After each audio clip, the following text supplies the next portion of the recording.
জয় গুরুমা। নমস্কার বন্ধুরা, 2026 সালে 26শে মার্চ বাংলা 11ই চৈত্র বৃহস্পতিবার অন্নপূর্ণা পূজা।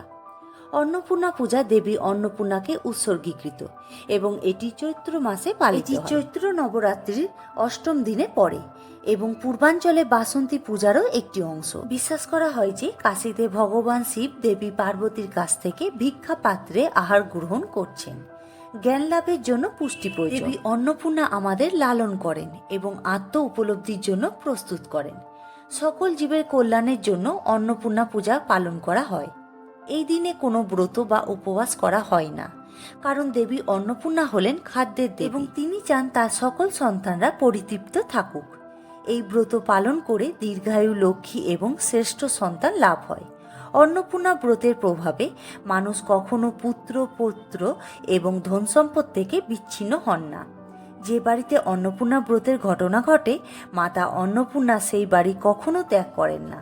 তিনি সর্বদা সেই বাড়িতেই বাস করেন। শাস্ত্রে বলা হয়েছে যে মা অন্নপূর্ণা মাতার ব্রত পালন করলে বাড়ির খাদ্যের ভাণ্ডার কখনো খালি হয় না।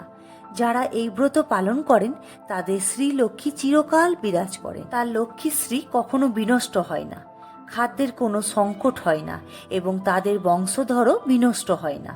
এই ব্রত পালন করে এবং মাতাকে প্রদক্ষিণ করলে সমস্ত ইচ্ছা পূরণ হয়। বন্ধুরা, অন্নপূর্ণা পূজার দিন সকালে ঘুম থেকে উঠে ঘর পরিষ্কার পরিচ্ছন্ন করে স্নান সেরে শুদ্ধ বস্ত্র পরিধান করে প্রথমে গণেশের পূজা করুন। এরপর দেবী অন্নপূর্ণার একটি ছবি বা চিত্রকর্ম বা মূর্তি চৌকি বা বেদির ওপর স্থাপন করুন। এরপর 5 ধরনের খাবার এবং 5 ধরনের শস্য অর্পণ করুন। ধূপ দীপ জ্বালান। এরপর মাতৃদেবীর আরাধনা করুন। অন্নপূর্ণা পূজার দিনে মহিলারা অন্নপূর্ণা স্তোত্রম পাঠ করবেন। পূজা শেষে কোনো খাবার নষ্ট না করার প্রতিজ্ঞা করুন। বাড়ির শিশুদের ও অন্যান্য সদস্যদের বোঝান খাবারই দেবতা এবং এর উপাসনা করা উচিত। পূজা শেষে মাতার কাছে প্রার্থনা করুন যেন আমাদের ঘর সর্বদা খাদ্যশস্যে পরিপূর্ণ থাকে।